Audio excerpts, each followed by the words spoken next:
Could robots really replace surrogate mothers? A viral story from China about so-called pregnancy robots has sparked global debate. But is it real science or just hype? In this video, we'll explore the facts, the technology, and the ethical questions behind this sensational claim.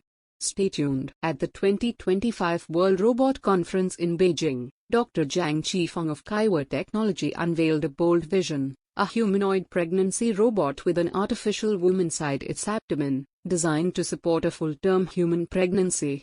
The first prototype is expected by 2026, priced around 1 lakh yuan, or about $14,000.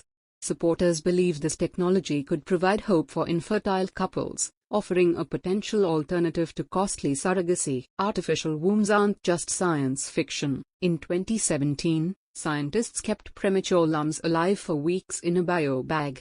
But that's still far from growing a baby from conception to birth inside a robot. Experts warn the challenges are huge, from fertilization and nutrient supply to oxygen, immunity, and even the birth process itself. Now here's the twist: many experts say the claim is a hoax.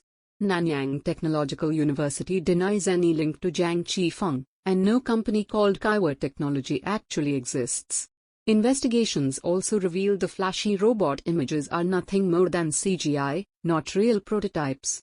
Even though the story turned out to be false, it sparked global debate. In countries like China, where infertility is rising and the population is aging, the idea of pregnancy without a human womb pushes people to imagine new possibilities.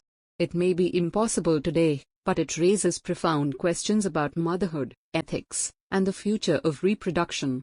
Supporters see hope, safer options for high-risk pregnancies and new paths to parenthood. But critics warn it could commodify life, weaken the maternal bond, invite misuse, and blur legal and parental boundaries. So, is the pregnancy robot real? No. But it does raise a bigger question: if science makes it possible one day, should we accept it, or are some things meant to stay human? Tell me your thoughts in the comments, and don't forget to subscribe for more real tech stories.